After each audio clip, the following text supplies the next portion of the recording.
So welcome to Today Workout. This is how we open up a oven cabinet for the oven behind me. You got to make sure your cabinet opening is correct. The designers messed this up a lot.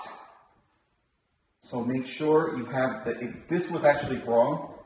My designer messed up and then I had to get it fixed. I'm like, what's going on? I gave her the model number and it just was a disaster. So this is actually the third attempt on this. And I want to go over how we set this up. So the first thing you need to do is you need to measure your oven behind you, which is right there is my oven and microwave combo. It's a convection oven as well. You can mess this up really easily. So what you're going to do is we're going to go and measure my oven, and then I'm going to tell you why I do these measurements. So let's get into that. What do we have here? I like going off of, you see that screw? There's a screw right there. It sticks out a little bit. So if I come like this and I shoot over, you're going to see another screw. And I am going to go 28 3/4 shy. That is my opening. Now, there's a piece right here. This is for a warming oven. We do not have that here. So this is actually a final trim piece. You have 2 trim pieces. Keep that in mind. The next measurement we're going to do is from the floor. So have it sit on the floor. Have it sit on the floor. We're going to get a measurement. And I'm going to go 41 1/4. It gives me about 1/8 of an inch for the top. Because what happens is it's going to drop down another 1/8 of an inch, because always on these cabinets is it's like 1/8 of an inch difference, give or take, on the bottom. This cabinets, I'll tell you, Craftmade, I got to do a video on Craftmade. I am so disappointed in this kitchen. Big kitchen, but disappointed. The next step is you're going to measure that out. You see my pencil lines right here? You're going to measure it out. And then the next step is, this is the pro tip right here. You see this right here? You drill round holes to fit your jigsaw in each 4 corners. Now that we have these holes all drilled out, then we're just going to use the jigsaw, and slow is no damage. We're going to, fresh blade. You might need 2 blades. It depends on, sometimes these things are finicky.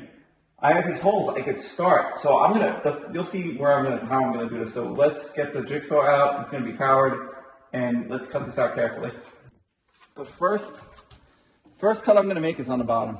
So I'm going to just come like so and just cut along the blue tape. The blue tape is more of a guide as well. And make sure, all right, I'm showing my age, but this thing is like my third hand.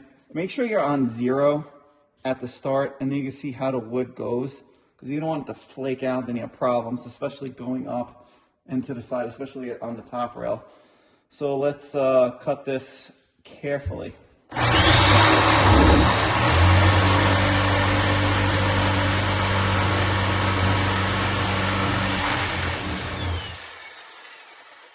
My next cut is, also before anything, make sure your cabinet is wide enough.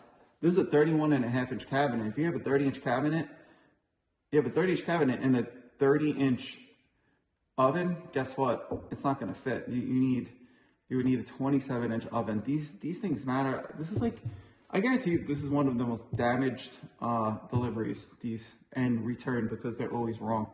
So next step is I'm going to cut across here, and I'm going to be nice and slow with it.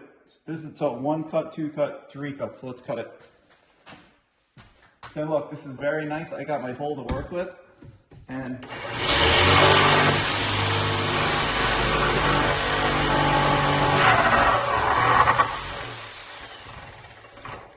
so I just lost that blade.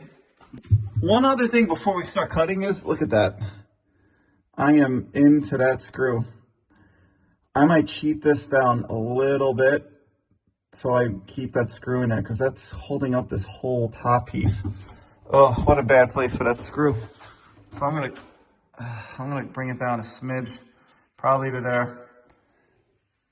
And I'm gonna actually back that screw out.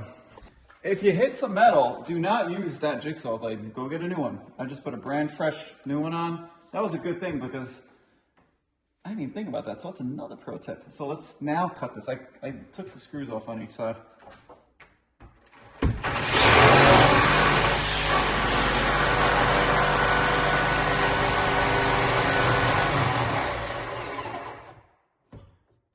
I just want to show you something. You see right here, there's like a little chip. See that? If you put this on more than 0 on the oscillation, it's going to chip it out like crazy, and you could have a problem, especially going up the rail. Just keep that in mind. All right, let me finish cutting this.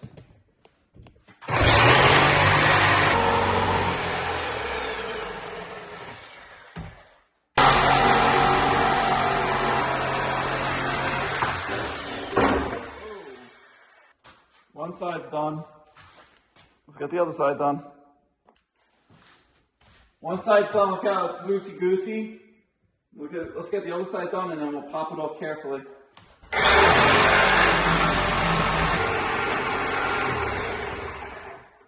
I don't want this rail to crack, so what I'm going to do right now is I'm going to just go across.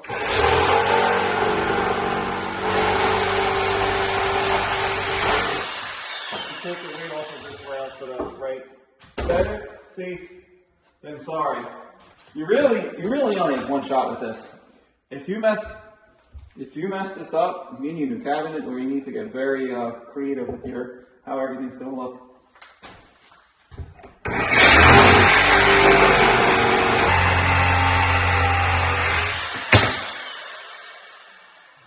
Well, there you have it. Let's pull off the tape. The tape, you put the tape on for 2 reasons. One, to prevent the chipping, like I was telling you about. And the other is to protect the base.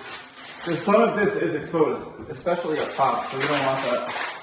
But this is what you should have. I'll show you what the box looks like if you bought the right cabinet. Let's take a look at how much room we have here. Look, I got like a finger. It's about 3/4 of an inch. You shouldn't have much more room in the cabinet. A little bit up here, like a little bit less than a hand. And then on the bottom should be completely flat. And let's recap this video. Well, there you have it. This is a quick little video. Normally I wouldn't do a video like this, but sometimes you kind of see, it's nice to see how it's done. I don't know if I'm sure there's videos like this online, but I don't know if they drill the holes in the corners, blue tape it, measure 500 times, cut once on this type of a situation. So thanks for watching. If you have any questions, just ask in the comments. If you like all these videos, please like it. Truly appreciate all the support. I mean, this video, I'm almost at 10,000 subscribers. I don't know when this video is going to go out, but I hope I have 20,000 subscribers by the time it comes out. So again, thanks for watching, and I'll catch you next time. Take care.